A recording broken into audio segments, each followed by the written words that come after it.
नमस्कार, केपीटीवी भारत न्यूज में आपका स्वागत है। जिला योजना समिति की बैठक में डिप्टी सीएम केशव प्रसाद मौर्य ने की शिरकत। कानपुर में जिला योजना समिति की बैठक की गई, जिसमें 732 करोड़ रुपए का परिवेश निश्चित किया गया था, जिसमें अभी तक 195 करोड़ 73 लाख रुपए की रकम ही खर्च हो पाई है।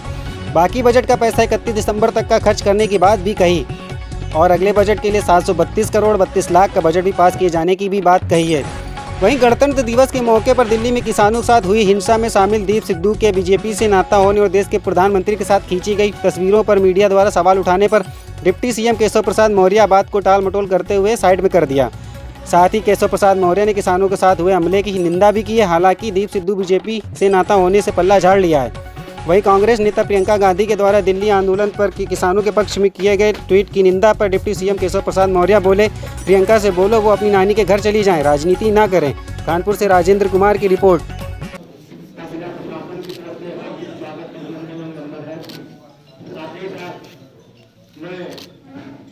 माननीय मंत्री श्री सतीश महाना जी का, माननीय मंत्री श्रीमती नीलमा कटियार जी का हार्दिक स्वागत और अभिनंदन करता हूँ। साथ में हमारी जिला पंचायत अध्यक्ष माननीय श्रीमती पुष्पा कटियार जी का, हम लोग सभी सम्मानित माननीय विधायक का, सभी सम्मानित जिला पंचायत सदस्यों का, सभी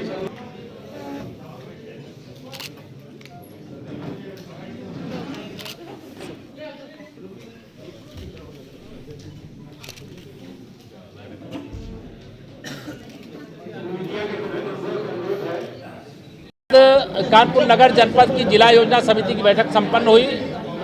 2020-21 में 732 करोड़ रुपए का परिवेश स्वीकृत किया गया था और उसमें से लगभग 195 करोड़ 73 लाख की धनराशि अभी तक व्यय हो पाई।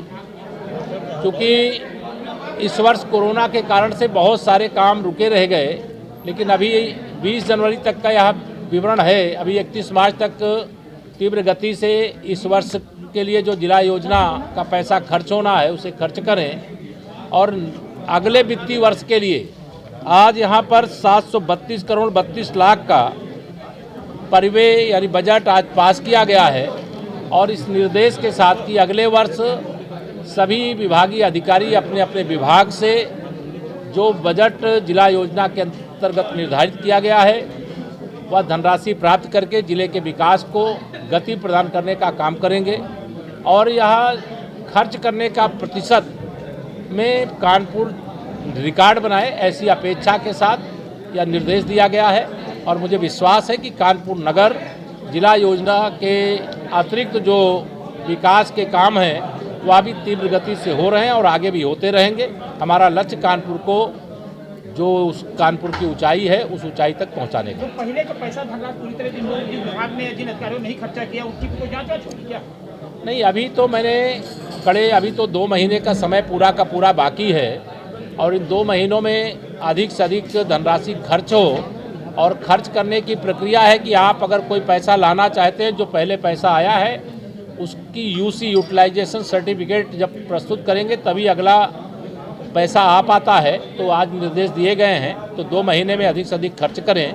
और यह जरूर हमने वार्न किया है कि कोई भी अधिकारी इस प्रतीक्षा में ना बैठा रहे कि हमने बजट यहाँ पर प्रस्तुत कर दिया, बजट पास हो गया और केवल पत्र भेज दिया है, बल्कि उसके लिए प्रयास करें कि जो बजट पास हुआ है उसके सापेक्ष धनराशि भी प्राप्त कर सकें। और जहाँ कोई कठिनाई होती है, मैंने यह भी निर्देश दिया है कि सभी विभागाध्यक्ष, विभाग के अधिकारी, जिलाधिकारी कानपुर नगर के माध्यम से वह पत्र हमारे वरिष्ठ मंत्री माननीय सतीश जी को भी, हमारी नीलमा जी को भी, भारत सरकार से रिलेटेड है तो हमारे सांसद जी को, अन्यथा मुझे भी देने का काम कर सकते हैं।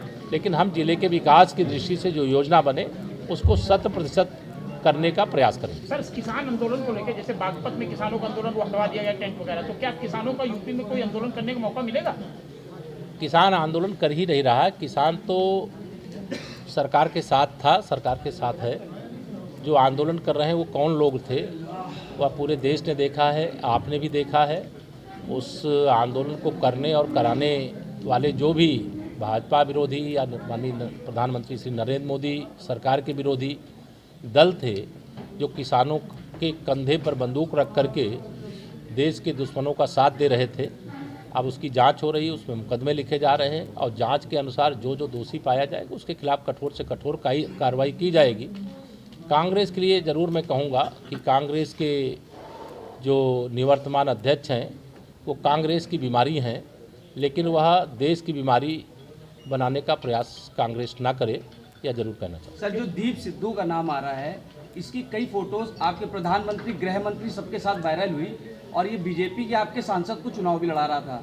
इस पूरे आंदोलन को भटकाने के लिए सरकार साजिश करेगी, ऐसा विपक्ष कह रहा है सर। ये देखिए, भारतीय जनता पार्टी की न तो ऐसी नीति है, न रीति है, न ऐसी सोच है। जो भी आंदोलन करना चाहता है, लोकतंत्र में सबको आंदोलन का अधिकार है, लेकिन आंदोलन की आड़ में किसी को देशद्रोह करने की छूट नहीं दी जा सकती, किसी को तिरंगे का अपमान करने की छूट नहीं दी जा सकती, किसी को पुलिस पर हमला करने की छूट नहीं दी जा सकती, किसी को सरकारी संपत्ति को नुकसान पहुंचाने की छूट नहीं दी जा सकती। अन्नदाता किसान पहले भी हमारा था, आज भी हमारा है और सदा हमारा रहेगा, और उसके साथ बातचीत लगातार हुई है, आगे भी होगी। लेकिन जो किसानों के नाम पर राजनीति कर रहे हैं, जिन्हें जनता ने नकार दिया है, वो किसानों के कंधे पर बंदूक रख करके अगर देश को निशाना बनाएंगे तो वो बर्दाश्त नहीं किया। सर, अखिलेश जी ने भी बड़ा किसानों को समर्थन किया था, अपने लोगों को भी निकाला था सड़क पे। मैं स्पष्ट देखिए, ये मैं स्पष्ट कह दूं कि यह किसानों के नाम पर होने वाले आंदोलन में जो राजनीति कर रहे थे वो कांग्रेस थी, वह समाजवादी पार्टी थी, वो कम्युनिस्ट पार्टी के लोग थे, वह आम आदमी पार्टी के लोग थे। और इस प्रकार की चीज़ें राजनीति करने के लिए जिनके पास हिम्मत है, दम है, अपने झंडे और बैनर के साथ आकर के